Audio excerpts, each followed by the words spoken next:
across all the years, the debt sustainability of the country has always been, the country has been classified as debt sustainable. So there is no year where the country was classified as unsustainable, and I think that is a good thing, and therefore it is something we need to continue as a country so that our debt is always sustainable.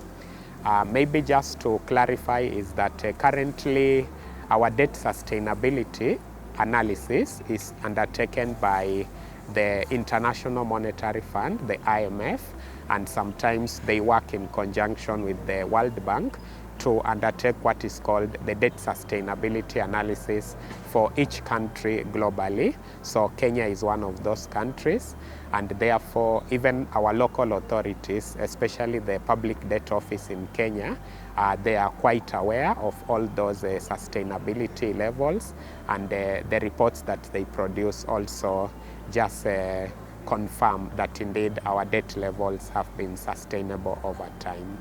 So I think we have also been faithful, or quite faithful in terms of our debt obligations. We've been able as a country to pay our debt requirements as soon as they fall due.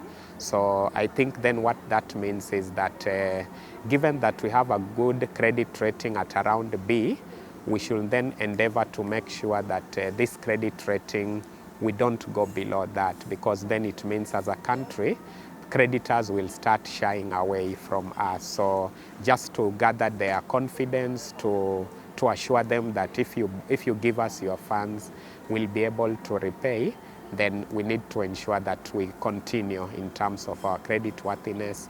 And this can only be made possible through servicing our debts as soon as they fall due.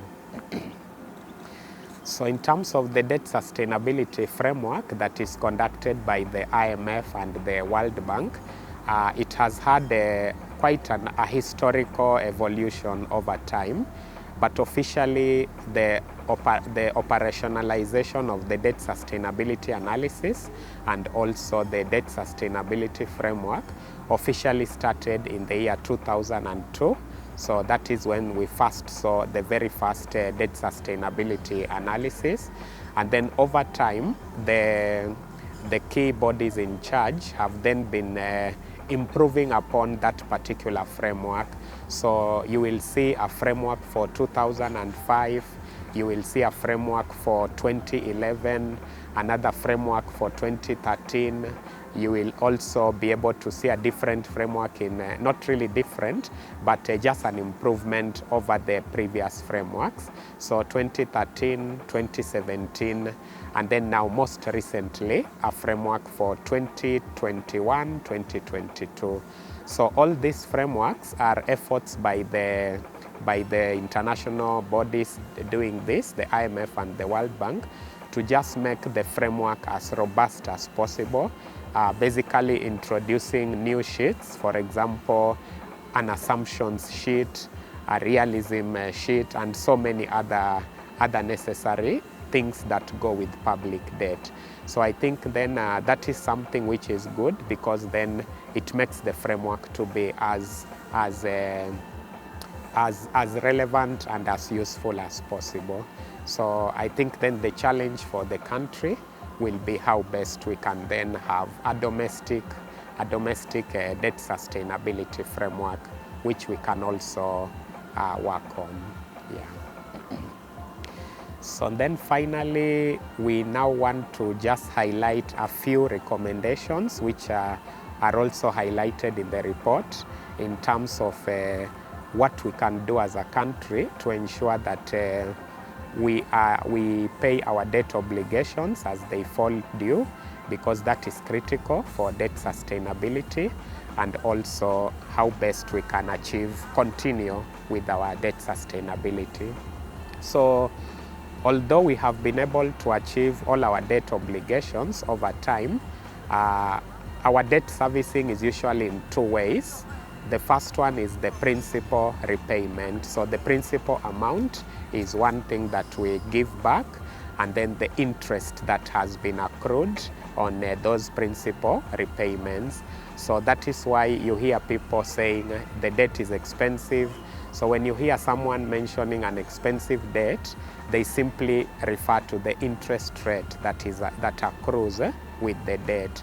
So therefore, one recommendation we are proposing to make sure that our debt is sustainable is we diversify our funding sources, because for a long time as a country, I think we have been relying on just a few creditors who have been giving us the money for our public funds, our public finance.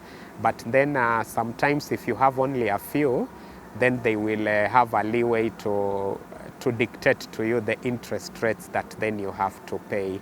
But therefore, the wider the diversity of the creditors that then as a country you have, then you can be able to identify creditors who can lend you at cheaper interest rates, at more friendly rates, and therefore when those debts fall due, you then don't have to pay colossal or huge amounts of money in terms of interest rates. So the most expensive debt are usually the commercial debt. That is the most expensive. So I think then as a country, we then need to gradually shift away from the commercial towards the more cheaper sources of financing. That will really help in terms of our debt sustainability and also even the actual debt repayment obligations. Then a second recommendation is we were able to get 2 case studies from Africa, that is Nigeria and also Uganda, just our neighbor across.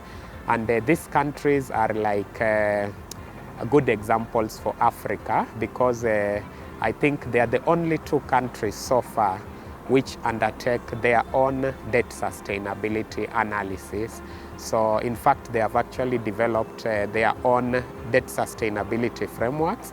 So even if the IMF and World Bank are still continuing with their own for those 2 countries, but then those countries also are informed by what their own sustainability frameworks also provide.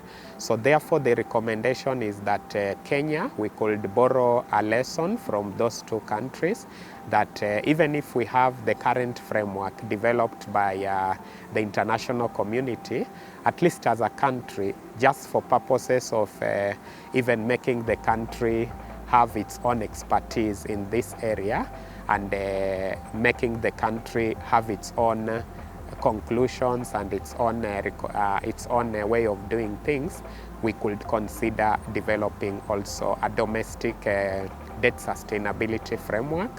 And then tied to that, then that will mean also a lot of capacity building in terms of now the Public Debt Office, in terms of the other institutions, the Treasury, the Office of the Controller of Budget, the National Treasury, all these institutions that deal with issues of public debt, then they will need to have that capacity building so that then the exercise is done collaboratively.